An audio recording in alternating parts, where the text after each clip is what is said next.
இயேசுவின் நாமத்தினால் உங்களை வாழ்த்துகிறேன். மீண்டுமாக இந்த குட் ஃப்ரைடே அன்றைக்கு உங்களை சந்திக்கிறதுல மிகுந்த மகிழ்ச்சி. மனிதர்கள் தேவனை கொலை செய்த கதை என்ற தலைப்பின் கீழே நான் பேசினேன். அந்த செய்தியை நீங்கள் கேட்காவிட்டால் அந்த செய்தியை கேட்டுட்டு பிறகு இந்த செய்தியை நீங்கள் கேட்கும்படியாய் கேட்கிறேன். அதில் நம்ம புரிந்து கொள்ள வேண்டிய மிக முக்கியமான ஒன்று, தேவனை திருப்திப்படுத்துவதற்காக இயேசு சிலுவைக்கு போகவில்லை.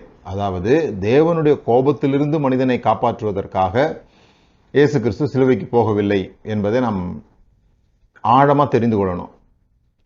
ஏன்னு சொன்னால், இது கிட்டத்தட்ட 1500 வருஷமாக சொல்லப்பட்டிருக்கிற ஒரு விஷயம். தேவன் மனிதன் மேல் கோபமாக இருந்தார். மனிதன் பழத்தை சாப்பிட்டது சட்டப்படி குற்றம். அதுதான் சட்ட ரீதியாக பார்க்கிற ஒரு பார்வை. சட்டப்படி குற்றம். தேவனை ஒரு நீதிபதியாக பார்க்கும் பொழுது இந்த சட்டப்படியான குற்றம் என்பது இந்த பழத்தை சாப்பிட்ட கதை. அப்போ இந்த சட்டப்படியான குற்றத்திற்கு தண்டனை அனுபவித்தே தீர வேண்டும் மனிதர்கள். அந்த தண்டனையிலிருந்து மனிதர்களை தப்புவிப்பதற்காக, அந்த தண்டனை எங்கே கிடைக்குதுன்னு சொல்லி சொன்னால், பரலோகத்துக்கு போகிறோமா நரகத்துக்கு போகிறோமான்றது தான் தண்டனையுடைய தீர்மானமான இடம் என்ற ஒரு நரேட்டிவ் சொல்லப்பட்டிருக்குது. கதை எப்படி வருது? மனிதர்கள் தேவனால் உண்டாக்கப்பட்டு ஒரு கட்டளை கொடுக்கப்பட்டது மனிதர்களுக்கு. அந்த கட்டளை மீறப்பட்டது நிமித்தமாக நீதிபதியாகிய தேவன் சட்ட ரீதியாக தண்டிக்கப்பட வேண்டியது அவருக்கு மேலே விழுந்த கடமை. இல்லைன்னா அவர் நீதி தவறிய நியாயாதிபதியாக மாறிடுவார். அதனால என்ன பண்ணுறாருன்னா, பொறுத்து பார்க்குறாரு, இதுக்கு வழி என்னான்னு கண்டுபிடிக்கிறதுக்கு. ஆதியிலே சொல்லிட்டார், என் மகனை அனுப்புவேன் அப்படின்னு சொல்லிட்டு. ஆகவே அவர் அவருடைய மகனாக வருகிறார். வார்த்தை மாம்சமாகிறது. அவர் சிலுவையில் தேவனுடைய கோபத்தை தன் மேலே ஏற்றுக்கொண்டு, மனிதர்கள் மேலே நீ கோபத்தை காட்ட முடியாதபடி தன்மேல் கோபங்களை எல்லாவற்றையும் ஊற்றும்படியாக அந்த பாத்திரத்தை வாங்கி குடித்தார். தேவனுடைய கோபாக்கினின் பாத்திரத்தை சிலுவையிலே வாங்கி குடித்தார். ஆகவே தேவனுடைய கோபமெல்லாம் அங்கு ஊற்றப்பட்டு விட்டது. இப்படி ஆகவே அதை நம்புகிறவர்கள் பரலோகத்துக்கு போவார்கள். அதை இன்னும் அவ்வளவு செஞ்சும் நீ அதை நம்பலைன்னு சொல்லி சொன்னால் நீ நரகத்துக்கு தான் போவ அப்படிங்கிற மாதிரி ஒரு விஷயம் இருக்குது. ஆனால் தேவனை தகப்பனாய் பார்க்கிறவர்கள் என்ன செய்கிறார்கள்? நாமத்தை ஏற்றுக்கொண்டவர்கள் எத்தனை பேரோ அத்தனை பேரும் அவருடைய பிள்ளைகளாகும்படி அதிகாரம் கொடுக்கப்பட்டது. தமது சாயலின்படியும் தமது ரூபத்தின்படியையும், ஒரு நீதிபதியும் குற்றவாளியுமாக அல்ல, அல்லது ஒரு பிள்ளை தவறு செஞ்சிட்ட உடனே பிதா நீதிபதியாகவும் பிள்ளை குற்றவாளியாகவும் மாறிடுறதில்ல. இது இந்த வேதாகமம் எழுதப்பட்டதே உறவுகளை மையப்படுத்தி வாழ்கிற ஒரு சமுதாயத்தில், ஈஸ்டர்ன் வேர்ல்டு என்று சொல்லப்படுகிற ஒரு உலகம். அந்த உலகத்தில் உறவுகள் தான் ரொம்ப முக்கியம். அந்த உறவுகளை மையப்படுத்தி எழுதின ஒரு வேதாகமம். அதில் பிதா, குமாரன், பரிசுத்த ஆவியாகிய திருத்துவ தேவன் அதை தான் மையப்படுத்து. அந்த உறவு எவ்வளோ முக்கியம் அப்படின்றதான் மையப்படுத்துது. அப்படி இந்த உறவின் அடிப்படையில் பார்க்கும்போது, இந்த தோட்டத்திலிருந்து பழத்தை சாப்பிடும் பொழுது அவன் சட்டத்தை மீறலை. அதுதான் நம்ம புரிந்து கொள்ள வேண்டியது. சட்டத்தை மீறிட்டான். சட்டம் எப்போ கொடுக்கப்பட்டது? உண்மையிலேயே சட்டம் என்பது மக்கள் வாங்கி கொண்ட ஒரு விஷயமாக யாத்திராம புஸ்தகத்தில் நம்ம பார்க்குறோம். அதுதான் நியாயப்பிரமாணம்னு சொல்கிறோம். அப்போ இவர் சட்டத்தை மீறலை. இங்கே உறவுல ஒரு சிக்கல். உறவை வேண்டாம் என்று சொல்லுகிற ஒரு மகனுக்கும் உறவு வேண்டும் என்று சொல்லுகிற ஒரு தகப்பனுக்குமாக இருக்கிற ஒரு உறவு சிக்கல், அல்லது தகப்பனை தவறாக புரிந்து கொண்ட ஒரு மகனுடைய உறவை சீர் செய்ய தகப்பன் எடுக்கிற முயற்சிகள். நான் இப்படி செஞ்சிட்டதுனால எங்கள் அப்பாவுக்கு நான் பிடிக்காத பிள்ளை ஆயிட்டேன், அல்லது அவர் என்னை ஏற்றுக்கொள்ள மாட்டார், அவர் என் மீது கோபமாக இருக்கிறார் என்று தன்னுடைய மனதில் சத்ருவாக தகப்பனை நினைக்கிற ஒரு மகனிடத்திற்கு நான் உன்னை சத்ருவாக நினைக்கவில்லை, உன்மேல எவ்வளோ அன்பு வைத்திருக்கிறேன் என்றால் என்னையே உனக்காக தரக்கூடிய அளவில் நான் உன் மேலே அன்பு வைத்திருக்கிறேன். நீ என் மேலே இருக்கிற கோபத்தில் நான் உன்னை ஏற்றுக்கொள்ளவில்லையோ என்று நினைத்து உன்னுடைய சகோதரர்களை கொன்று கொண்டிருக்கிறாய். மனுக்குலத்தினுடைய வீழ்ச்சி. தேவன் தன்னை ஏற்றுக்கொள்ளவில்லை என்று சொல்லி தேவனை கொலை செய்ய முடியாது, தேவன் ஒன்றும் செய்ய முடியாது. அப்ப அவர் யாரை ஏற்றுக்கொண்டிருக்கிறாரோ அவனை நான் கொலை செய்கிறேன் என்று காயின் தன்னுடைய சகோதரனை கொலை செய்கிறான். காப்பாற்றப்பட வேண்டிய தன்னால் காப்பாற்றப்பட வேண்டிய தன்னுடைய சகோதரனை தன்னுடைய சுயநலத்தின் நிமித்தமாக தான் ஏற்றுக்கொள்ளப்பட்டவனாக இருக்க வேண்டும், தான் முக்கியத்துவம் பெற்றவனாக இருக்க வேண்டும் என்கிற சுயநலம் அவனை ஆட்கொண்டதுனால, பாவம் அவனுடைய வாசற்படியில் வந்து படுத்து அவனை மேற்கொண்டபடியினால அவன் கொலை செய்கிறான். அப்போ தேவன் என்னை ஏற்றுக்கொள்ளவில்லை அல்லது தேவன் என்னை ஏற்றுக்கொண்டிருக்கிறார் என்பதை காண்பிக்கும்படியாக கொலைகள் நடைபெற ஆரம்பிக்கிறது. இப்போ தேவன் என்ன சொல்லுகிறார், நான் அவன் மேல கோபமாவே இல்லை, நீ நிழலை கண்டு பயப்படுறது போல, உன்னுடைய நிழலை கண்டே நீ பயப்படுறது போல, இல்யூஷனை கண்டு பயப்படுறது போல, ஒரு மனச்சிதை உற்றவர்கள் இல்லாததை இருக்கிறது போல காண்கிறது போல, இன்றைக்கு இல்யூஷன் என்று சொல்லுகிறோம் அல்லது ஹாசிலினேஷன் என்று சொல்லப்படுகிற விஷயங்கள் பாருங்க. அங்க ஒரு கதவுக்கு பின்னால ஒரு பேய் இருக்குதுன்னு சொல்லுவாங்க. அவர்களுக்கும் தெளிந்த புத்தி உள்ளவர்கள் என்று சொல்லுகிறவர்களும் வித்தியாசமே என்னன்னு சொல்லி சொன்னா, இந்த மனச்சிதைவுகளால் பாதிக்கப்பட்டிருக்கிற நபர்கள் அதை போய் தொட்டு பார்த்து அந்த கதவை பின்னால திறந்து பார்த்து இங்க ஒன்று இருக்கிறது இல்லை என்ற தீர்மானத்துக்கு வரமாட்டாங்க. அவங்க ஒன்று நம்பிட்டாங்க. ஆகவே அது அவர்களை பொறுத்தவரை உண்மை, அது அங்க இருக்கிறது என்று யார் என்ன சொன்னாலும் அவங்க நம்ப மாட்டாங்க. சில சமயங்கள்ல இந்த தெளிந்த புத்தி உள்ளவர்களுக்கும் அப்படி ஒரு காட்சி தோன்றுகிற மாதிரி இருக்கும். யாரோ ஒருத்தர் நிக்கிற மாதிரி இருக்கும், ஏதோ ஒன்று இருக்கிற மாதிரி இருக்கும். ஆனா அவங்க என்ன பண்ணுவாங்க, போய் அந்த கதவை திறந்து பார்த்து அது என்னதுன்னு சொல்லி உறுதிப்படுத்திக் கொள்வாங்க. இந்த உறுதிப்படுத்த இயலாதவர்கள் தான் மனச்சிதை உள்ளவர்கள். அவர்கள் பயந்து மரத்துக்கு பின்பாக ஒளிந்து கொள்கிறார்கள்.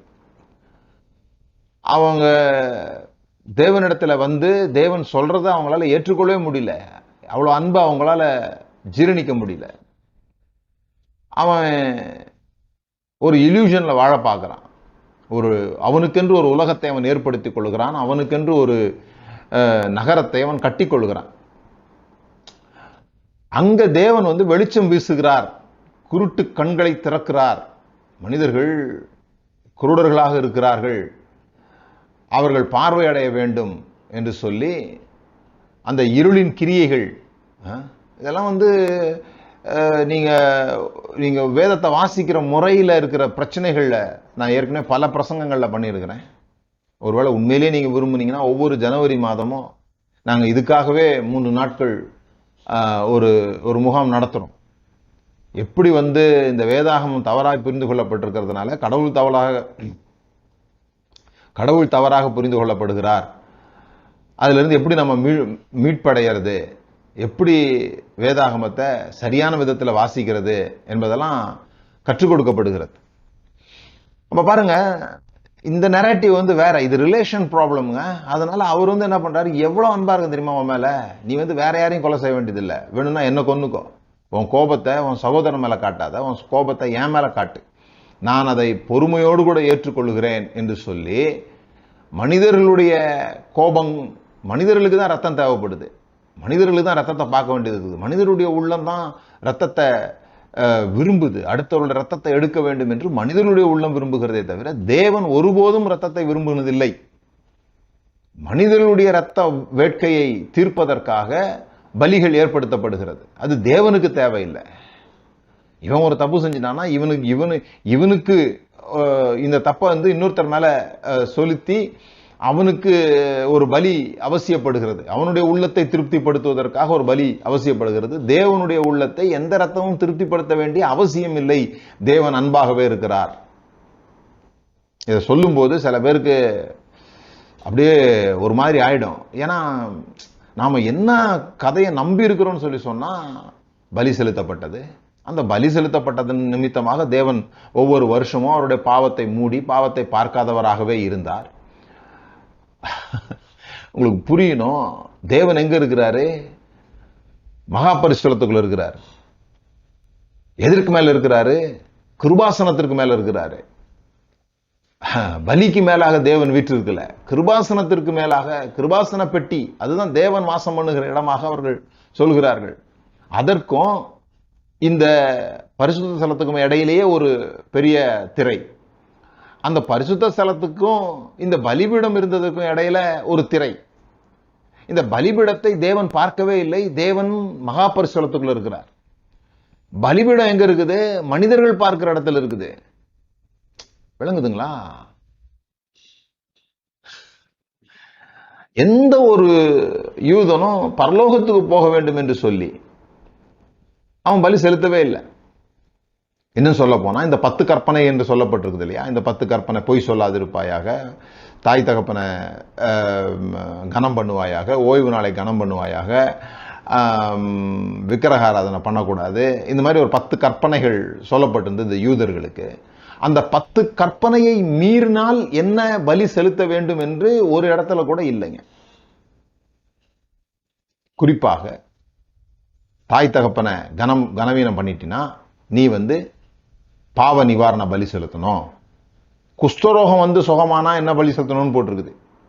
தீட்டுப்பட்டுட்டா, ஒரு பணத்தை தொட்டுட்டா அவங்க போய் என்ன மாதிரியான பலியை செலுத்தணும் அது போட்டிருக்குது. ஆனா தாய் தகப்பனை மரியாதை இல்லாம செஞ்சுட்டாலோ, ஓய்வு நாளை கனவீனம் பண்ணிட்டாலோ என்ன பலி செலுத்தணும்? கல்லடிச்சுதான் கொல்லணும். அதுக்கு பரிகாரமே இல்லையே. நீங்க புரிந்து கொள்ள வேண்டியது, சிலுவையில நடந்தது தேவனை திருப்திப்படுத்துகிற காட்சி அல்ல. தேவனுடைய கோபத்தை தீர்ப்பதற்கு மனித பலிகளை தேவன் கேட்கிறார் என்பது போன்ற ஒரு நாராசமான கொள்கை வேறு எதுவும் இல்லை. கடவுளுடைய மனதை குளிர்விப்பதற்காக மிருகமோ மனிதர்களோ ஏதோ ஒரு காரியம், ரத்தமே இல்லாத, நான் முட்டி போட்டுக்கொண்டே இங்கிருந்து எருசலேமுக்கு போறேன், அல்லது ஏதோ ஒரு மலையில கடவுள் இயேசு இருக்கிறாரு, அந்த மலைக்கு நான் முட்டி போட்டுக்கிட்டே மேலே ஏற போறேன், என்னுடைய தியாகங்களை பார்த்துதான், என்னுடைய ரத்தம் சிந்துதலை பார்த்துதான், அல்லது என்னுடைய சரீர ஒடுக்கத்தை பார்த்துதான் நான் சாப்பிடாம இருப்பேன், நான் இந்தந்த பொருளெல்லாம் தொடவே மாட்டேன். இதெல்லாம் செய்வதற்கான எல்லா உரிமைகளும் சுதந்திரமும் உங்களுக்கு உண்டு. எதை நீங்க சாப்பிடணும், எதை சாப்பிடக்கூடாதுன்னு தேர்ந்தெடுக்கக்கூடிய சுதந்திரங்கள்லாம் உங்களுக்கு உண்டு. ஆனா இதற்கும் கடவுளுக்கும் சம்பந்தம் இருக்குதா அப்படின்னு சொன்னா ஒருபோதும் இருந்ததில்லை. ஒருபோதும் அதன் நிமித்தமாக தேவன் உங்களை நேசிக்க போறாரு, அல்லது அதன் நிமித்தமாக தேவன் உங்களை தண்டிக்க போறார் அப்படிங்கிறது கிடையாது. அது அவருக்கு இதை பார்த்துதான் அவர் உள்ளம் குளிர போகிறது என்பது தேவ தூஷணம் என்பதை தெரிந்து கொள்ளுங்கள். இந்த ரத்தத்தை பார்த்துதான் பாருங்க, ரத்தத்தினாலே பழைய ஏற்பாட்டிலேயே நியாயப்பிரமாணத்தின்படி ரத்தத்தினாலே எல்லாம் சுத்திகரிக்கப்பட்டது. எல்லாம் தேவனுக்கு திருப்தியானது இல்லை. பாத்திரம் கழுவுறதுக்கு நீங்க ஒரு பொருளை யூஸ் பண்றீங்க, அந்த பொருள் தான் என்னுடைய எஜமானனுக்கு பிடிக்குது. பாருங்க, பாத்திரம் சுத்தமா இருக்கணுமா? பாத்திரம் சுத்தமா இருக்கிறது எஜமானனுக்கு பிடிச்சிருக்குது. பாத்திரத்தை சுத்தமாக்கிறதுக்கு ஒரு பொருள் இருக்குது, அந்த பொருள் தான் எங்க எஜமானனுக்கு பிடிச்சிருக்குது அப்படின்னு சொன்னா எப்படி இருக்கும்? புரியுங்களா? சுத்தமாக்கிறதுக்கு உங்களுக்கு தெரிஞ்ச முறையில நீங்க ஏதோ ரெடி பண்ணிட்டு இருக்கிறீங்க. இது எஜமான் சொன்னதில்லை, இதை வச்சுதான் சுத்தம் பண்ணணும்லாம் எஜமான் சொல்லல, நீங்க அதை வச்சு சுத்தம் பண்ணிட்டு இருக்கிறீங்க. இதுதான் நம்மளுக்கு சுத்தத்தை தரும் அப்படின்னு சொல்லிட்டு. அப்ப எஜமான் என்ன பண்றாரு? நீ சுத்தமாக்கணும்னு சொல்லி எதையோ பண்ணிட்டு இருக்கிற, நான் அதை முடிச்சு வைக்க வர்றேன். எப்படி முடிச்சு வைக்க வர்றேன்? இதுல ஒண்ணும் இல்லைன்னு காமிக்க வர்றேன் பார். இந்த நீ எதை சுத்தமாக்குறதுன்னு நினைச்சிட்டு இருக்கு, அது சுத்தமாக்குறதே இல்லை. பலியையும் காணிக்கையும் நீர் விரும்பவில்லை, விரும்பினால் அப்படின்னு சொல்றார் தாவீது. பலியையும் காணிக்கையும் நீங்க விரும்பவே இல்லை. அப்ப யார் விரும்புறா பலியையும் காணிக்கையும்? கடவுள் விரும்பல. அப்ப யார் விரும்புறா? கடவுள் விரும்புறாருன்னு நினைச்சு நீ கொடுத்துட்டு இருக்கிறியே, அதை நிறுத்தும்படியாக எனக்கு ஒரு சரீரத்தை நீர் ஆயத்தப்படுத்தினீர், பலியையும் காணிக்க நீர் விரும்பவில்லை, உங்களுடைய சித்தத்தை செய்யவே நான் வருகிறேன் அப்படித்தானே போட்டிருக்கு எபிரேயர்ல. அப்ப அவருடைய சித்தம் பலியும் காணிக்கையும் இல்லைன்னா அவருடைய சித்தம் என்னது? அதை நிறுத்துவது. அதை நிறுத்தும்படிக்கு இயேசு கிறிஸ்து வந்தார், பலியானார். இதை நம்ம எந்த அளவுக்கு புரிந்து கொள்கிறோமோ அந்த அளவுக்கு விடுதலையும் சுதந்திரத்தையும் அந்த அளவுக்கு மற்றவரை நேசிக்கிறதையும் நாம செயல்படுத்த முடியும். ஸோ இதெல்லாம் ஒரே பிரசங்கத்தில் நீங்கள் கேட்டு தெளிவடைஞ்சிட முடியுமான்னு எனக்கு தெரியல. ஏன்னா 1500 வருடங்களாக குறைஞ்சபட்சம் வருஷத்துக்கு 53 பிரசங்கங்கள் இந்த ரீதியில் கேட்டுக்கிறோம். தேவன் கோபமாக இருக்கிறாரு அப்படின்னு தொடர்ந்து அதை சொல்லிக்கொண்டே இருக்கிறோம். இப்போ அதுக்கு ஏற்றது போல வருகை அந்த சமாச்சாரங்கள்லாம் பேசப்படுது. அங்கே நீங்கள் பரலோகத்துக்கு போகிறீங்களா நரகத்துக்கு போகிறீங்களான்னு மிக முக்கியமான கேள்வி இருக்குது. இது தொடர்ந்து பேசப்படும் பொழுது இப்படி ஒன்று பேசுறது ஒரு பெரிய நீர்வீழ்ச்சிக்கு பக்கத்தில் ஒரு பாத்திரத்துக்குள்ள லேசாக தண்ணி ஊற்றினா சத்தம் கேட்குமா? அப்படி பல சமயங்களில் கேட்காம போகிறதுக்கு நல்ல காரணங்கள் இருக்குது. பெரிய சத்தம் போட்டுட்டு இருக்கிறாங்க. அதுக்கடையில் இது ஒரு பிரசங்கம் 2 பிரசங்கம் அங்கங்கே ஆட்கள் இதை பேசுகிறாங்க. அவர்களுக்கு அந்தி கிறிஸ்துகள் கள்ளத்திற்கு தரிசிகள் என்று பெயர் சூட்டப்படுகிறது. இதற்கு ஊடாக இந்த பிரசங்கங்கள் செய்யப்பட வேண்டியது இருக்குது. சார், இந்த மனிதன் கடவுள் கொன்ற கதையில நீங்க தொடர்ந்து பார்த்தீங்கன்னு சொல்லி சொன்னா, அப்போஸ்தலர்கள் ஒவ்வொரு முறையும் நீங்கள் அவர்களை கொலை செய்தீர்கள், நீங்கள் ஜீவாதிபதியை கொலை செய்தீர்கள், தேவனோ அவரை உயிரோடு எழுப்ப சித்தமானார். தேவனுடைய வேலை உயிரோடு எழுப்புறதும் மனிதனுடைய வேலை கொலை செய்யறதுமாக தான் அங்கு காட்டப்படுகிறது. சரி, இப்போ இந்த குட் ஃப்ரைடே, ஈஸ்டர், அதற்கு அடுத்த ஞாயிறு 3 நாட்களும் யோவான் 12வது அதிகாரத்திலிருந்து 3 காரியங்களை உங்களோட நான் பகிர்ந்து கொள்ள போகிறேன். இயேசு தன்னுடைய மரணத்தை எப்படி விளங்கிக் கொள்ளுகிறார், இயேசு இந்த தன்னுடைய மரணத்தின் மூலமாக என்ன நடக்க போகிறது என்பதை எப்படி அவர் சொன்னார். பல இடங்கள்ல அவர் தன்னுடைய மரணத்தை பத்தி பேசியிருக்கிறாரு. ஆனா இந்த யோவான் 12வது அதிகாரத்துல மிக தெளிவான சில விஷயங்களை அவர் சொல்லுகிறார். அவரை பார்க்க கிரேக்கர்கள் வருகிறார்கள். யோவான் 12வது அதிகாரம் 23வது வசனத்துல மனுஷகுமாரன் மகிமைப்படும்படியான வேளை வந்தது அப்படின்னு சொல்லி சில காரியங்களை அவர் பேசுகிறார். பேசும்போது பிதாவினிடத்திலிருந்து ஒரு சத்தம் வருகிறது, இடி முழக்கம் போல சத்தம். மகிமைப்படுத்தினேன், இன்னும் மகிமைப்படுத்துவேன் அப்படின்ட்டு ஒரு சத்தம் வருது. இதை ஜனங்கள்லாம் கேட்கிறாங்க. அப்போ இயேசு கிறிஸ்து சொன்ன அந்த வார்த்தைகள் யோவான் 12வது அதிகாரம் 31வது வசனத்திலிருந்து நான் வாசிக்கிறேன். இப்பொழுதே இந்த உலகத்திற்கு நியாய தீர்ப்பு உண்டாகிறது. இப்பொழுதே இந்த உலகத்தின் அதிபதி புறம்பாக தள்ளப்படுவான். நான் பூமியிலிருந்து உயர்த்தப்பட்டிருக்கும் பொழுது எல்லோரையும் என்னிடத்திலே இழுத்து கொள்ளுவேன் என்றார். தாம் இவ்விதமாய் மரணமாய் மரிக்கப் போகிறேன் என்பதை குறிக்கும்படி இப்படி சொன்னார். ஜனங்களிடத்துல தன்னுடைய மரணத்தை குறித்து அவர் விளக்குகிறார். இந்த மரணம் ஏன் ஏற்படணும் அப்படிங்கிறத சொல்றார். இந்த மரணம் ஏற்படும் பொழுது பிதா திருப்தி அடைந்து விடுவார், இனி பிதாவிற்கு உலகத்தின் மேல் கோபம் இல்லை அப்படிங்கிற வார்த்தையெல்லாம் அவர் பயன்படுத்தல. அவர் 3 காரியங்கள் சொல்லுகிறார். இத ஒரு ஆங்கில வேதாகம மொழிபெயர்ப்பிலிருந்து நான் உங்களுக்கு வாசிக்க விரும்புகிறேன்.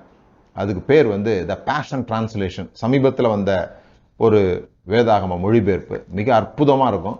ஆங்கிலம் உங்களுக்கு வாசிக்க தெரியுமானால் அல்லது ஆங்கிலத்தில் வாசிக்க நீங்கள் விரும்புவீர்களானால் இந்த வேர்ஷனை வாசிக்கிறது ரொம்ப நல்லது. இதுக்கு விலை கொடுத்து கூட வாங்க வேண்டியதில்லை. நீங்கள் ஆன்லைனில் போயிட்டு டிபிடி த பேஷன் டிரான்ஸ்லேஷன் அப்படின்னு போட்டாலே நீங்கள் விரும்புகிற வசனத்திற்கு மொழிபெயர்ப்பு வரும். ஆகவே அதை நான் இந்த யோவான் 12வது அதிகாரம் 31வது வசனத்திலிருந்து உள்ள காரியங்களை த பேஷன் டிரான்ஸ்லேஷன் எப்படி மொழிபெயர்த்திருக்கிறது என்பதை உங்களுக்கு வாசிக்கிறேன். From this moment on, everything in this world is about to change. For the ruler of the dark world will be overthrown, and I will do this when I am lifted up off the ground, and when I draw the hearts of the people together them to me. இன்னொரு மொழிபெயர்ப்புல gather them around me, எல்லோரையும் என்னிடத்தில் இழுத்துக் கொள்வேன் அப்படின்னு சொல்றது, எல்லோரையும் என்னை சுற்றி வர வைப்பேன். together around me. இப்பொழுதே இந்த உலகத்திற்கு நியாய தீர்ப்பு உண்டாகிறது, இப்பொழுதே இந்த உலகத்திற்கு நியாய தீர்ப்பு உண்டாகிறது என்று சொல்வது டிபிடில எப்படி போட்டிருக்குதுன்னு சொல்லி சொன்னா, from this moment on everything in this world is about to change. இது ஏன் நமக்கு குழப்பமா இருக்குதுன்னா, நமக்கு நியாய தீர்ப்பு அப்படின்ற வார்த்தையை சொன்ன உடனே நம்ம கண்களுக்கு முன்பாக ஓடுகிற படம் என்னன்னா, நாம சினிமாக்கள்லையோ அல்லது நேராகவோ பார்த்துருக்கிற ஒரு கோர்ட் சீன் ஞாபகத்துக்கு வரும். நியாய தீர்ப்புன்ற வார்த்தை நீங்க சொன்ன உடனேயே நீங்களே நின்று கவனிங்க, உங்க முன்பாக என்ன ஓடுது, உங்க முன்பாக என்ன.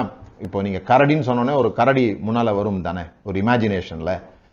அதுபோல அந்த வார்த்தையை நியாய தீர்ப்புன்னு சொல்லி பாருங்களேன். சொல்லி பார்த்த உடனே சில பேருக்கு கருப்பு கோட்டு போட்ட அங்கி, அந்த கருப்பு அங்கி ஞாபகத்துக்கு வரலாம். சில பேருக்கு தராசு ஞாபகத்துக்கு வரலாம். சில பேருக்கு அந்த நீதி தேவதை கண்களில் கட்டிருக்கிற அந்த காட்சி ஞாபகத்துக்கு வரலாம். சில பேருக்கு ஹைகோர்ட் மாதிரி அந்த கட்டடத்தை அடிக்கடி நீங்கள் படங்களில் பார்த்துருந்தீங்கன்னா டக்குன்னு அது ஞாபகத்துக்கு வரலாம். அல்லது ஒரு நீதிபதி சுத்தியலை வைத்து அடிக்கிறது போன்ற படம் வரலாம். அல்லது ஏதோ ஒரு தீர்ப்பை சொல்லுகிறது போல நியாயமான தீர்ப்பு, அதுதான் நியாய தீர்ப்பு நம்மளை பொறுத்த வரைக்கும். ஆனா அவங்க காலங்கள்ல, இது எழுதப்பட்ட காலங்கள்ல இந்த நியாய தீர்ப்பு அப்படின்னு சொன்னா இந்த மாதிரி கோர்ட் இருந்துச்சா, இந்த மாதிரி போலீஸ் இருந்தாங்களா, இந்த மாதிரி தான் சிஸ்டம் இருந்துச்சா? அதாவது ஒரு ஒரு ஒரு தவறு செய்தவர்களை கொண்டு போய் போலீஸ் வந்து முதல்ல பிடிக்கும். அதை பிடிச்ச பிறகு அவங்கள வந்து அங்க ஜெயிலில் போடுவாங்க. பிறகு வந்து வழக்கு நடக்கும். அங்க வக்கீல்கள் 2 பேர் இருப்பாங்க.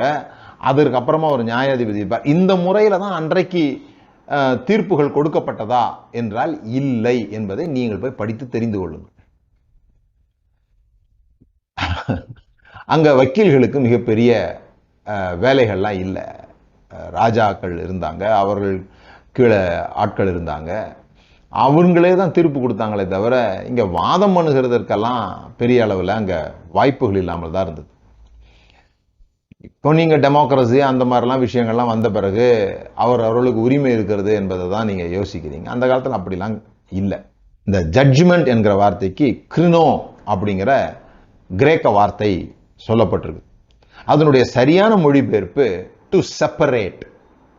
இப்போ நியாய தீர்ப்புனா அவங்க எப்படி பார்க்குறாங்க பாருங்க, பிரிக்கிறது.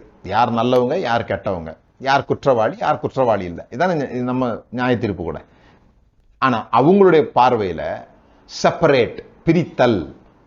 இப்பொழுதே இந்த பூமி பிரிக்கப்படுகிறது அப்படி மொழிபெயர்த்து அப்படி இருக்கும் பாருங்க. நியாய தீர்ப்பு ஆகிறதுன்னு போடுறதுக்கு பதிலாக இப்பொழுதே இந்த உலகத்திற்கு நியாய தீர்ப்பு உண்டாகிறது, இப்பொழுதே இந்த உலகம் பிரிக்கப்படுகிறது அப்படின்னு போட்டா எப்படி இருக்கும் பாருங்க. அது எப்படியா இந்த நியாய தீர்ப்புன்றதுக்கு ஒரு படம் அவங்கள வரைய சொன்னா அவங்க என்ன படம் வரைவாங்கன்னா, இந்த கோதுமை மணிகளும் பதர்களும் பிரிக்கப்படும் போட்டிருக்கு இல்லையா, அதான் நியாய தீர்ப்பு. கோதுமை மணிகளும் பதர்களும் பிரிக்கப்படுகிறது, செப்பரேட். அல்லது அசஸிங் ஆல்டர்னேட்டிவ், இதற்கு பதிலாக வேற என்ன செய்யலாம் என்று சொல்வது. இதுதான் ஜட்ஜ் அப்படிங்கிறதுக்கான ஒரு அர்த்தத்தை அந்த வார்த்தை கொண்டிருக்கிறது. இன்னொரு அர்த்தம், considering the victor in a contest for a prize. அவங்களுக்கு பேரும் ஜட்ஜி தானே. அதாவது யார் குற்றவாளின்னு சொல்கிறது அல்ல நீதிபதியினுடைய வேலை. இப்போ இந்த ஷோஸ்லாம் நடத்துறாங்க பாருங்க, என்ன ஷோ, ரியாலிட்டி ஷோ நடத்துறாங்க டிவியில். அதில் ஒரு 3-4 ஜட்ஜெல்லாம் உட்கார வைக்கிறாங்க. அவங்கெல்லாம் மார்க் போடுறாங்க. யாரு குற்றவாளின்னு காண்பிக்கிறதுக்காக அவங்க மார்க் போடல, யார் வெற்றியாளர் என்பதை காண்பிப்பதற்காக அவங்க மார்க் போடுறாங்க. அது கூட ஒரு நீதிபதியினுடைய வேலையாக தான் கருதப்பட்டிருக்குது இல்லையா. வாரியர்ஸ் ரெண்டு பேர் சண்டை போடும்போது கூட ஒரு யுத்தம் நடக்குது. அந்த யுத்தத்துக்கு கூட ஒரு நீதிபதி தேவைப்பட்டிருக்கிறாங்க. அந்த நாட்களில் ஒரு நீதிபதி தேவைப்பட்டிருக்காங்க. இப்போ யுத்தத்தை நிறுத்துவதற்கு நீதிபதிகள் தேவைப்படுறாங்க, உலக கோர்ட்டுலாம் சொல்றாங்க. அப்போ வந்து யுத்தம் நடப்பதற்கே ஒரு நீதிபதி என்ன பண்ணிருக்குது, அவசியப்பட்டிருக்குது. இந்த சில வசனங்கள் நீங்க பாத்தீங்கன்னா, எசேக்கியேல் 20வது அதிகாரம் 36வது வசனத்தெல்லாம் நீங்க பாத்தீங்கன்னா ஜட்ஜ்மெண்ட்னு போட்டிருக்கோம். ஆங்கில வேதாகமத்தில் ஜட்ஜ்மெண்ட்னு போட்டிருக்கோம். அதை தமிழ்ல வழக்காடுவேன்னு போட்ட உடனே ஜட்ஜ்மெண்ட்னு மொழிபெயர்த்திருக்கிறாங்க. உண்மையில அந்த வார்த்தை என்ன தெரியுமா, சில ஆங்கில மொழிபெயர்ப்புகள் அதை சரியா மொழிபெயர்த்திருக்காங்க. I will pleat.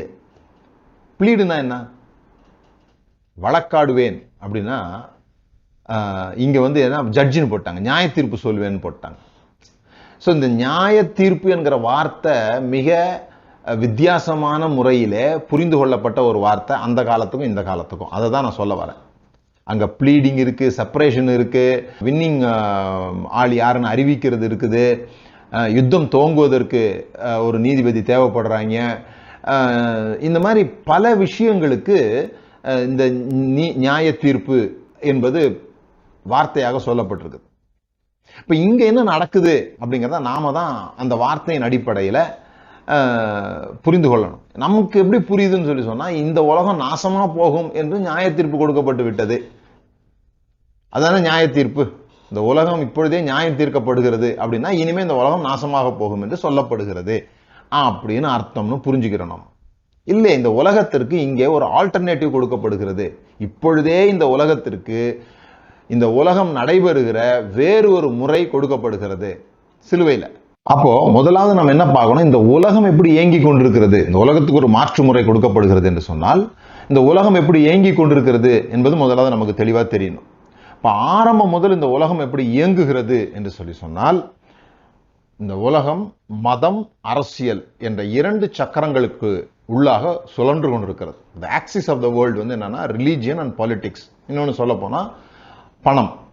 அதனால தான் இந்த பணத்துக்கும் கடவுளுக்கும் சமப்படுத்தி இயேசு பேசுறத நம்ம பார்க்கலாம். உலகத்திற்கும் தேவனுக்கும் உங்களுக்கு ஊழியம் செய்ய முடியாதுன்னு சொல்ற இடங்கள்ல நீங்க பார்த்தீங்கன்னா ஈக்குவல் டு காட் வந்து என்னன்னா இந்த மணி. ஏன்னா இந்த பணக்காரர்கள் தான் என்றைக்குமே இந்த உலகத்தை அரசியல் வழியாகவோ மதத்தின் வழியாகவோ ஆட்சி செய்கிறவர்களாக இருக்கிறார்.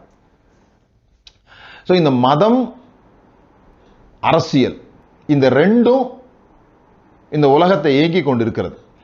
அதனால தான் இயேசு கிறிஸ்து 2 கோர்ட்டுகளில் அவருடைய ட்ரையல் நடக்குது. அவருடைய விசாரணை வந்து 2 பேரிடத்தில் விசாரிக்கப்படுகிறார். ஒன்று காய்பா, முதலாவது விசாரிக்கப்படுகிறது காய்பா அவனுடைய அரண்மனையில் நடக்குது. 2வது பிலாத்தினுடைய அரண்மனையில் நடக்குது. பிலாத்து ஏரோதுகிட்டையும் அவர் அனுப்பி பிறகு ஏரோது மறுபடியும் பிலாத்தின் இடத்துல அவரை அனுப்புகிறதையும் நம்ம பார்க்கிறோம். ஸோ கிட்டத்தட்ட 3 இடங்கள்லையும் இதில் இந்த காய்பா ரிலீஜியனுக்கு உரியவர், மதத்துக்கு தலைவர். பிலாத்து அரசாங்க அதிகாரத்திற்கு அடையாளமாக இருக்கிறார்.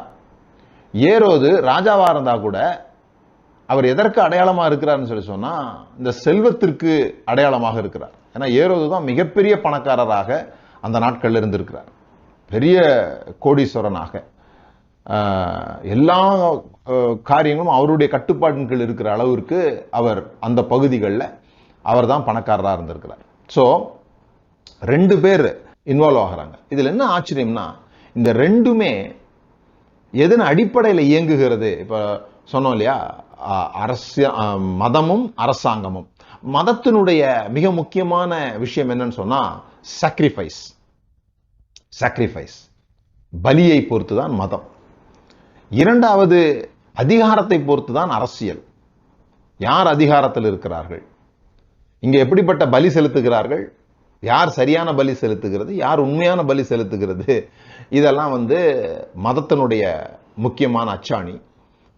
அரசாங்கத்தினுடைய அச்சாணி என்னன்னு சொல்லி சொன்னா பவர். இந்த 2னாலும் இயேசு குற்றவாளி என்று தீர்க்கப்படுகிறார். இதுதான் ரொம்ப முக்கியம். இது இயேசுக்கு நடக்கிற விசாரணையே கிடையாது. இவங்க என்ன நினைச்சுக்கிட்டாங்கன்னா இயேசுவை குற்றவாளியா நம்ம தீர்க்கணும்னு நினைச்சுக்கிட்டாங்க. ஆனா உலகம் தான் அங்க குற்றவாளியாக தீர்க்கப்படுகிறது. உலகம் என்று சொன்னால் உலகம் நடைபெறுகிற முறை, அந்த முறை 2 விஷயங்களால் நடைபெறுகிறது. ஒன்று பலி, இன்னொன்று அதிகாரம். Violence by force, power. Caiaphas மதத்துக்கு அடையாளமா இருக்கிறார், பலி அங்கேயும் மரணம் தான்.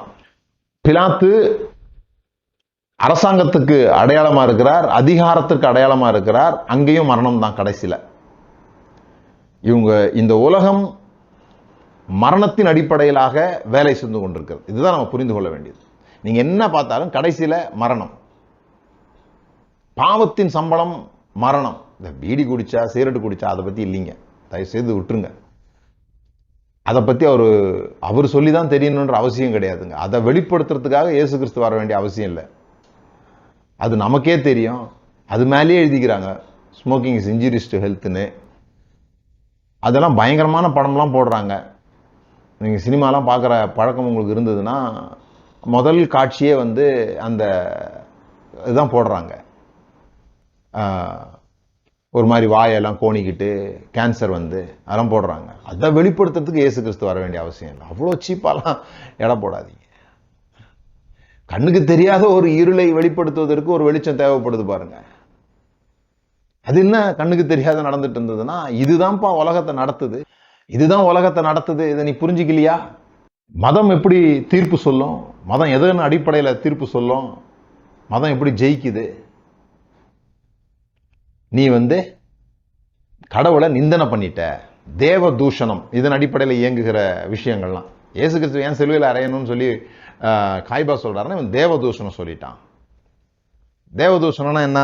நாங்க எதை புனிதம் என்று நினைக்கிறாயோ அதை நீ புனிதம் இல்லைன்னு சொல்லிட்டீங்கன்னா, அதுக்கு விரோதமாக பேசினா, அதுக்கு விரோதமாக செஞ்சினா உன்னை நாங்கள் கொல்லுவோம். இது மதம். நான் சொல்லுகிறபடி கேட்கலன்னா நான் உன்னை கொல்லுவோம். இது அரசாங்கம். நிந்தனை, தேச துரோகம். அரசாங்கம் எப்படி நடக்குது? தங்களுக்கு பிடிக்காதவர்கள் மேல என்ன பழி சொல்லும்? மதம் தங்களுக்கு பிடிக்காதவர்கள் மேல இவன் தேவனுக்கு விரோதமாக நடக்கிறான் என்று பழி சொல்லும். தேவனுக்கு விரோதமாக செயல்படுகிறான். அன்றையிலிருந்து இன்றைக்கு வரைக்கும் எந்த பாஸ்டராவது நான் சொன்னபடி நீ கேட்கல அப்படி சொல்றது இல்லை. கடவுள் சொன்னபடி நீ கேட்கல, எந்த குற்றத்தையும் சொல்றேன் நான், உடனே அதுக்கு பைபிள்ல இருந்து ஏதாவது ஒரு வசனத்தை எடுத்து, அதெல்லாம் நம்ம ஏற்கனவே பார்த்துருக்கோம், பைபிளை எப்படி வேணா நீங்க அந்த வசனங்களை ஆக்கிக்க முடியும் அப்படின்றத சொல்லியிருக்கிறோம். அப்போ என்ன பண்றோம்னு சொல்லி சொன்னா, அவனை எப்படியாவது சபையை விட்டு வெளியே தள்ளணும், அல்லது அவனை கெட்டவன் ப்ரூவ் பண்ணணும். அவன் சரியில்லை, நான் சரி என்பதை சொல்லுவதற்கு பயன்படுத்துகிற ஒரு காரியம் என்னன்னா, இது கடவுள் சொன்னாரு, என்கிட்ட சொல்லலைங்களா? இல்லை, எங்ககிட்ட சொல்லியிருக்கிறார், நாங்க தான் அது குத்தகை எடுத்துக்கிறோம், எங்களுக்கு தான் பைபிள் தெரியும், ஆகவே நாங்க சொல்றது தான் சரி, நாங்க கத்தி பேசுவோம், எங்களுக்கு நிறைய பேர் எங்களுடைய யூடியூப் சப்ஸ்கிரைப் பண்ணிட்டாங்கன்னா நாங்க சொல்கிறது தான் வலிமை வாய்ந்ததாக மாறிவிடுகிறது இல்லையா? அவர் சொன்னா சரியாத்தான் இருக்கும்ன்ற எண்ணத்தை முதலாவது நாங்க ஏற்படுத்துவோம். பிறகு நாங்க சொல்லுவோம், அதுபடி நடக்கலைன்னா நீ உன்னை கொலை செய்யறதுக்கு நாங்களே சாங்ஷன் பண்ணுவோம். அதே மாதிரிதான் அரசாங்கமும் தங்களால கட்டுப்படுத்த முடியல, தங்களால இந்த தேசத்தை ஒழுங்கா நடத்தணும்னா என்ன பண்ணணும்? தாங்கள் சொல்கிறதை கேட்காதவர்கள் தேச துரோகிகள் என்று முத்திரை குத்த வேண்டும். ஏதோ இப்போ 2020 நடக்குதுன்னு நினைச்சுக்காதீங்க. இதெல்லாம் ஆரம்பத்திலிருந்து இப்படிதான், அது சிஸ்டமே இப்படித்தான் இந்த உலகம் இயங்க முடியும். தேச துரோகிகள்னு அவங்கள முத்திரை குத்தி அவங்களெல்லாம் ஒழிச்சு கட்டினாதான் இந்த அரசாங்கம் பாதுகாப்பாக இருக்கும். இந்த அரசாங்கம்னா நான் இன்னைக்கு நடக்கிற ஸ்டேட் கவர்மெண்ட்டோ, சென்ட்ரல் கவர்மெண்ட்டோ, ரஷ்யா கவர்மெண்ட்டோ, அமெரிக்கா கவர்மெண்ட்டோ சொல்லலை, உலகமே இப்படிதான் இயங்குகிறது என்று சொல்லுகிறேன். உலகத்தினுடைய மெத்தட் இது. இங்க என்ன நடந்தது? இந்த உலகமாகிய மதம், பணம், அரச அதிகாரம், இது மூன்றும் சேர்த்து ஒருவரை குற்றவாளி என்று தீர்த்த இடம் சிலுவை. ஆனா இவங்க எல்லாம் உன்னை மறந்தாங்களே. என்ன மறந்துட்டாங்க? அல்லது மறக்காம இதற்காக தான் நாங்கள் செய்கிறோம். இப்போ மத தலைவரும் கடவுளால நியமிக்கப்பட்டவர் தான், ராஜாவும் கடவுளால் நியமிக்கப்பட்டவர் தான். அதனாலதான் மத தலைவர் ராஜாவுக்கு அபிஷேகம் பண்ணி வைக்கிறார். இவர் தான் கடவுள்கிட்ட வந்தாருன்னு இவர் அங்கீகாரம் கொடுக்கிறார். பணக்காரர்களும் கடவுளால் ஆசீர்வதிக்கப்பட்டவர்கள் தான். இந்த மூன்று கடவுள் பக்கத்தில் இருக்கிறவர்களும் இங்க ஒருத்தரை அவமானப்படுத்தி அவர் மேல் குற்றம் சுமத்தி அது சரி என்று நிரூபித்து சிலுவைக்கு அனுப்புகிறார். ஆனா சுப்பீரியர் கோர்ட் இவர்கள் யாருக்காக வேலை செய்கிறதாக நினைக்கிறார்களோ, யாரை திருப்திப்படுத்த வேலை செய்கிறதாக நினைத்தார்களோ, அந்த கோர்ட் நீங்கள் செய்தது தவறு, நான் இவர் பக்கம் நிற்கிறேன் என்று சொல்லி அவரை உயிரோடே கொண்டு வந்தது. இதாங்க கதை. இது ஏதோ சாதாரண விஷயம் கிடையாது. இந்த உலகமே ஒரு வகையில நடந்து கொண்டிருக்கிறது. அப்படிதான் இந்த உலகத்தை நடத்த முடியும். இந்த உலகம் தான் செய்யற அதிகாரத்தில் இருப்பவர்கள் சொல்லுகிறதான் சரி, மத தலைவர்கள் சொல்லுகிறதான் சரி, பணம் உள்ளவர்கள் சொல்லுகிறதான் சரி என்று ஏங்கிக் கொண்டிருக்கும் பொழுது இவர்களெல்லாம் சேர்ந்து ஒருவனை குற்றவாளி என்று சொல்லி சிலுவையில அடித்து 3வது நாளிலே இவர்கள் யாருக்காக இதை செய்ததாக சொன்னார்களோ அவர், அந்த கடவுள் இவரை உயிரோடு எழுப்பி, நீங்கள் செய்தது தவறு, இவர் செய்ததை நான் அங்கீகரிக்கிறேன், இவர் சொன்னதும் இவர் செய்ததற்கும் நான் பின்புலமாக இருக்கிறேன், நான் இவருக்கு ஆதரவளிக்கிறேன் என்று சொன்ன இடம் ரெசரக்ஷன். மனிதர்கள் தங்களுடைய முழு பாவத்தையும் சிலுவையிலே காண்பித்தார்கள். இந்த உலகத்தில் நடந்த உச்சகட்ட அராஜகம், உச்சகட்ட அநீதி எதுன்னு சொன்னா சிலுவை. உச்சகட்டம். ஏன்னா கடவுளை கொலை செய்தார்கள். தெரிஞ்சு செஞ்சாங்களோ தெரியாம செஞ்சாங்களோ, கொலை செய்தார்கள். த கிரேட்டஸ்ட் ஸ்கேண்டல், மிகப்பெரிய அநீதி நடந்த ஒரு இடம் சிலுவை. ஆனா தேவன் அவரை உயிரோட எழுப்பாம இருந்திருந்தா நாம நம்முடைய பாவங்களே இருந்திருப்போம். ஆனா தேவன் இயேசுவை உயிரோட எழுப்பினார். அந்த உயிரோட வந்த இயேசு இந்த உலகம் நடந்து கொள்கிற அதே விதமாக நடந்திருக்க வேண்டுமானால் அவர்களை பழி வாங்கி இருக்க வேண்டும், அவர்களை பயமுறுத்தி இருக்க வேண்டும், குறைஞ்சபட்சம் அவர்கள் செய்ததெல்லாம் தவறு என்றாவது சொல்லியிருக்க வேண்டும். ஆனால் இயேசு பயப்படாதிருங்கள், உங்களுக்கு சமாதானம் என்று வந்தார். உயிர்த்தெழுந்து வந்தபோது இப்படிதான் 2 முறை பிரிக்கப்படுகிறது இந்த உலகம். இப்படி இயங்கணுமா, இப்படி இயங்கணுமா? நீங்க யாருடைய பிள்ளைகளாக இருக்க போகிறீர்கள்? இவருடைய பிள்ளைகளாக இருக்க போகிறீர்களா, இவருடைய பிள்ளைகளாக இருக்க போகிறீர்களா? இதுதான் பிள்ளைகளாக இருக்க அதிகாரம் கொடுக்கிறது. அதெல்லாம் இப்ப இயேசு உயிரோட எழுந்தார் அப்படிங்கிறது என்ன விஷயம் சொல்லி சொன்னா, இந்த 3 கூட்டணி இருக்கு இல்லையா, இந்த பணம், மதம், அரசியல், இந்த 3ம் வல்லமை படைத்தது. இவர்கள் தான் சர்வ மக்களுக்கும் அடையாளமாக இருக்கிறார்கள். இந்த அடையாளத்தோடு ஒட்டிக்கொள்ள வேண்டும் என்பதற்காக தான் ஜனங்கள் பிரயாசப்படுகிறார்கள். ஏதாவது ஒரு விதத்துல தங்களை பணக்காரர்களாகவோ, மத தீவிரவாதிகளாகவோ, அரசியல் தீவிரவாதிகளாகவோ, அரசாங்க அதிகாரத்தில் உள்ளவர்களாகவோ, ஏதோ ஒரு விதத்தில் தங்களை அடையாளப்படுத்திக் கொள்வதே ஜனங்கள் விரும்புகிறார்கள். அது வலிமை வாய்ந்த ஒரு கட்டமைப்பாக இருக்கிறது. இது நினைச்சதுன்னா செய்ய முடியாததே கிடையாது. முதன்முறையாக இவர்கள் கொன்ற ஒரு நபர், இயேசு கிறிஸ்துவோடு கூட 2 கள்ளர்கள் சிலுவையில் அடையப்பட்டாங்க. அதுக்கு முன்னால 20,000-30,000 பேர் சிலுவையில் அடிக்கப்பட்டிருக்கிறாங்க. ஒரு முறை புரட்சி நடக்கும்போது கிட்டத்தட்ட 10,000 பேரை அங்கங்க வழியில் இருக்கிற மரங்கள்லாம் ரோம சோல்ஜர்ஸ் இந்த யூதர்களை சிலுவையில் மாட்டியிருக்கிறாங்க. அந்த மாட்டின மூலமா பயம்புறுத்ததன் மூலமாக ஸ்ட்ராங்கான ஒரு கவர்மெண்ட் அவங்க நிறுவ விரும்பினாங்க. அதெல்லாம் சரி என்று, பயம் என்று மக்களுக்கு எப்படி சொல்லப்பட்டது என்றால் அவர்கள் மரித்து போனார்கள். ஆனா இங்க ஒருவரை சிலுவையில அடிக்கிறாங்க, அவர் உயிரோட வந்து விட்டார். இப்ப பாருங்களேன், அரசாங்கம் சொன்ன மாதிரி நடக்கலன்னா இப்படி எல்லாரும் அடிச்சவங்க எல்லாம் உயிரோட வந்தா எப்படிதான் இந்த அரசாங்கத்தை நடத்துறது? அவன் செத்து போய் உள்ள இருக்கிறதுனால தானே மத்தவனுக்கு பயம் உண்டாகுது. இப்ப மரணமும் முடிவில்லை, இவர்களால் எதுவுமே செய்ய முடியாது அப்படின்ற ஒரு நிலை வந்துட்டா இது இந்த மதத்திற்கும் அரசாங்கத்திற்கும் இந்த பணத்திற்கும் ஏற்பட்ட மிகப்பெரிய அவமானம். ரிசரக்ஷன்ல நடந்தது அதுதான். The power principalities of sacrificial system, இந்த பலி கொடுத்தல் முறை அல்லது வன்முறையின் மூலமாக அதிகாரம், வன்முறையின் மூலமாக அதிகாரம், பலியின் மூலமாக மதம், இந்த 2ம் அவமானப்படுத்தப்பட்ட இடம் உயிர்த்தெழுதல், சிலுவையும் உயிர்த்தெழுதலும். இதுதான் இன்றைக்கு குட் ஃப்ரைடே நியூஸ். இதை தான் பவுல் சொல்லுகிறார் கொலோசையர் 2வது அதிகாரத்துல, துரைத்தனங்களையும் அதிகாரங்களையும் உரிந்து கொண்டு வெளியரங்கமான கோலமாக்கி அவைகளின் மேல் சிலுவையிலே வெற்றி சிறந்தார். என்ன வெற்றி சிறந்தார்? துரைத்தனம் அப்படின்றது த ஒரிஜினல் பவர், அதனுடைய வார்த்தைக்கு சரியான அர்த்தம் துரைத்தனம் அப்படிங்கிறதெல்லாம் நீங்க பிரின்சிபாலிட்டிஸ், பிரின்சிபிள் அப்படின்னா துவக்கமானவர். அந்த ஒரிஜினல் பவர், அந்த ஒரிஜினல் பவரையே அவமானப்படுத்தப்பட்ட ஒரு இடம் உரிந்து கொண்டார் அல்லது இவர் ஜெயித்தார். அவர் அந்த நாட்கள்ல இது ஒரு ரோம சாம்ராஜ்யத்தின் முறை. என்னன்னு சொல்லி சொன்னா, யார் தோத்து போயிட்டாங்களோ அவர்களை நிர்வாணமாக்கி, அவர்களை அசிங்கப்படுத்தி, அவர்களை அவமானப்படுத்தி தெருக்களிலே அழைத்து கொண்டு வருவார்கள். அவங்க யுத்தத்தில் யாரை தோற்கடித்தார்களோ அவர்களை கைது பண்ணி அவர்களை அப்படி இழுத்துட்டு வருவாங்க.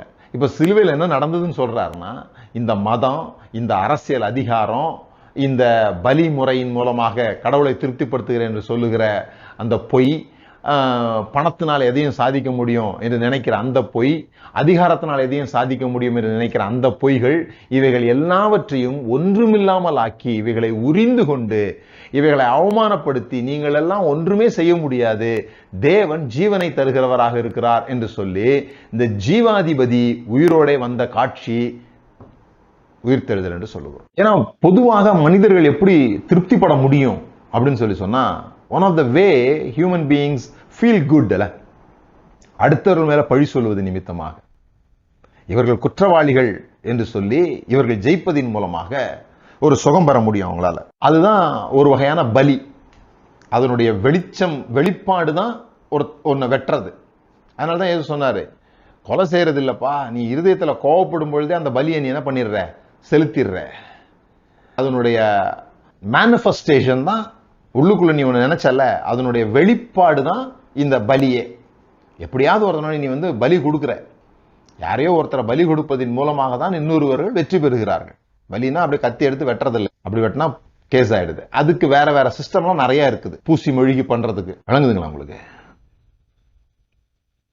அப்போ இந்த முறை அவமானப்படுத்தப்பட்டு விட்டது. தேவன் என்ன சொல்லுகிறார், எனக்கு God desires mercy not sacrifice.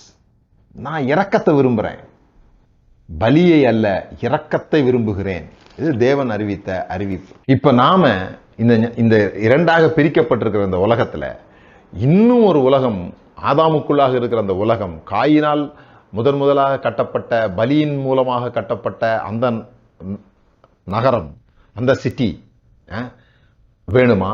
அல்லது எருசலேம் என்று சொல்லப்படுகிற பீஸ், சமாதானத்தின் அடிப்படையில் கட்டப்பட்ட, உலகத்தோற்றத்துக்கு முன்பாகவே அடிக்கப்பட்ட ஆட்டுக்குட்டியா இருக்கிறவருடைய மேல கட்டப்பட்டிருக்கிற அந்த சிட்டி வேணுமா? இதுதான் ரொம்ப முக்கியம். நீங்க எதை தெரிந்து கொள்ள போகிறீர்கள்? இந்த மதமும் அரசியலும் பணமும் அதன் நிமித்தமாக வருகிற அதிகாரங்களும் பொய் என்று காண்பித்து தேவன் இவரை உயிரோடு எழுப்பினார் என்பதே நல்ல செய்தி.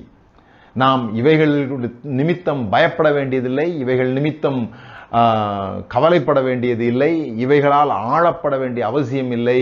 நாம் ஒவ்வொருவரும் தேவனுக்குரியவர்கள் என்பதை காண்பிப்பதற்காக இயேசு கிறிஸ்து சிலுவையிலே பலியானார். இங்க யாரோ ஒரு சிலர் தான் தேவனுக்குரியவர்கள், ஒரு சிலர் தான் தேவன் நேசிக்கிறார், ஒரு சிலர் தான் தேவன் வெற்றி பெற வைக்கிறார் என்பது அல்ல. ஒவ்வொருவருக்குள்ளும் ஜீவனையும் தேவன் உயிரோடு எழும்ப பண்ணுகிறார் என்பதை அறிவிக்கிற இடம் உயிர்த்தெழுதல். தொடர்ந்து நாம இந்த செய்தியை பார்க்க போகிறோம். யோவான் 12, 31, 32, 33. முதல் தான் இன்னைக்கு பேசியிருக்கிறேன். From now onwards everything is changed in this world. எல்லாம் மாற்றப்பட்டு விட்டது. இதுவரைக்கும் அப்படி ஒரு பார்வையே இல்லாமல் இருந்தது. இந்த உலகத்தில் இது ஒன்றுதான் இயக்கமாக இருந்தது. இப்பொழுது இன்னொரு இயக்கம் வந்து விட்டது. இப்பொழுது உங்களுக்கு சாய்ஸ் இருக்குது, நீங்க எந்த இயக்கத்தை தெரிந்து கொள்ள போகிறீர்கள் என்று சொல்லி என்பதை அறிவிக்கிறார் பவுல். இதுதான் பவுல் தொடர்ந்து பேசிக்கிட்டே வர்றார். எல்லா நிருபங்களையும் எல்லாத்துலயும் பேசிக்கிட்டே வர்றார். அதை நம்ம வேற மாதிரி எடுத்துட்டு போனதுனால நமக்கு இதெல்லாம் புரியல. இங்க செத்து அங்க போறதை பத்தி பேசிட்டு இருக்கிறோம். சுவிசேஷம் அதை இல்லைன்றதை நான் திரும்ப திரும்ப சொல்றேன். சுவிசேஷம் இங்கே வாழ்வதற்கு நமக்கு உதவி செய்கிறதா இருக்கிறது. இங்கே விடுதலையோடு கூட, இங்கே நமக்குள்ளாக நாம் சிறைப்பட்டு இல்லாமல் எல்லா பயங்களில் இருந்தும் விடுதலையாகி மற்றவர்களை கொல்ல வேண்டும் என்கிற அந்த அடிமைத்தனத்திலிருந்து வெளியேறி ஜீவனை கொடுக்கிறவர்களாக, தேவனுடைய பிள்ளைகளாக இருக்கும்படி தெரிந்து கொள்ளப்பட்டவர்களாக இருக்கிறோம் என்பதை நாம் அறிந்து கொள்ள வேண்டும். கர்த்தர் உங்களை ஆசீர்வதித்திருக்கிறார். நம்ம ஜெபம் பண்ணலாம். பிதாவே, இயேசுவின் நாமத்தினால நாங்கள் நன்றி செலுத்துகிறோம். இந்த உலகம் பிரிக்கப்பட்டிருக்கிறது. இந்த உலகம் கோதுமையும் அந்த பதரையும் போல பிரிக்கப்பட்ட இடம். எது பதர் எது கோதுமை என்று காட்டுகிற ஒரு இடமாக சிலுவை இருக்கிறதற்காக ஸ்தோத்திரம். இந்த பதர் தான் உண்மையான உலகம் என்று ஜனங்கள் நம்பிக்கொண்டிருக்கும் பொழுது அந்த இருளின் ராஜ்யத்திலிருந்து எங்களை விடுதலையாக்கி இந்த கோதுமை மணியாகிய ஜீவன் உள்ள இந்த அன்பின் குமாரனுடைய ராஜ்யத்துக்கு சொந்தக்காரர்களாக எங்களை மாற்றியிருக்கிறதற்காக நன்றி செலுத்துகிறோம். நாங்கள் எந்த சூழ்ச்சி செய்து அல்லது மற்றவர்களை பலி கொடுத்து அல்லது வன்முறை நிமித்தமாக அதிகாரத்தை செலுத்துவது நிமித்தமாகத்தான் இந்த உலகத்திலே வெற்றி பெற முடியும் என்பதை நீக்கி இயேசு கிறிஸ்துவினால் உண்டாகிற ஜீவன் நிமித்தம் நாங்கள் இந்த உலகத்திலே வெற்றி கொள்ள முடியும் என்பதை எங்களுக்கு காட்டினதற்காக உமக்கு நன்றி. பிதாவே, இந்த சுவிசேஷம் எங்களுக்குள்ளாக கிரியை செய்யும்படியாய் ஜெபிக்கிறோம். இந்த சுவிசேஷம் எங்களுடைய வாழ்க்கையாய் மாறும்படியாய் ஜெபிக்கிறோம். இயேசுவின் நாமத்தினால் பிதாவே, ஆமென். கர்த்தர் உங்களை ஆசீர்வதித்திருக்கிறார். தொடர்ந்து சந்திப்போம்.